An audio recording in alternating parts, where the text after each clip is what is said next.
Il est également important que les Hongkongais en connaissent l'importance, mais on craint aussi que les partis d'opposition soient rayés du Conseil législatif ou du moins réduits à un groupe minoritaire. Quelle est votre réponse à ces préoccupations?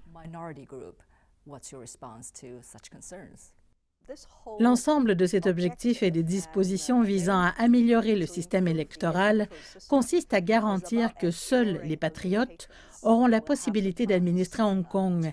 Et il ne s'agit pas d'éradiquer en quelque sorte les chances des individus qui ont une certaine position politique, par exemple s'ils n'aiment pas le socialisme ou qu'ils préfèrent le capitalisme ou qu'ils veulent plus de démocratie ou moins de démocratie ou qu'ils sont anti-gouvernement ou pro-gouvernement. Ce n'est pas à propos de ça. Il s'agit vraiment de savoir si cet individu peut atteindre le sentiment d'être un patriote. Et un patriote pourrait être très bien défini. Ce n'est pas défini maintenant. Il y a plus de 30 ans, par feu M. Deng Xiaoping en 1984. Autrement dit, les exigences sont très simples, directes, raisonnables et fondamentales. La première est que vous devez respecter et aimer votre pays et son peuple, n'est-ce pas? Deuxièmement, vous devez soutenir et croire vraiment qu'il est bon que la République populaire de Chine soit en quelque sorte un pays pour reprendre l'exercice de sa souveraineté sur la région administrative spéciale de Hong Kong. Et troisièmement, soutenir et aider à sauvegarder la prospérité et la stabilité à long terme de Hong Kong.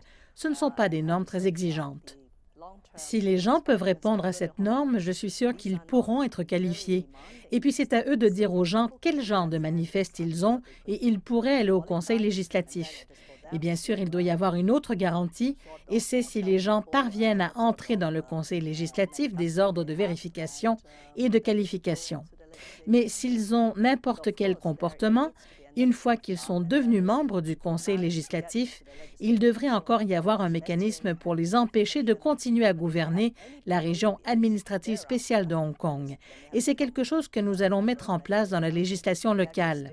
Et cela oblige le comité permanent de l'Assemblée populaire nationale à prendre une autre décision, car en 2016, le comité permanent de l'Assemblée populaire nationale a effectivement interprété le sens réel de l'article 104 à propos de la déclaration de conformité que nous allons insérer dans la législation locale et qui en sera la conséquence juridique. C'est donc quelque chose dont le Conseil législatif discutera sous peu.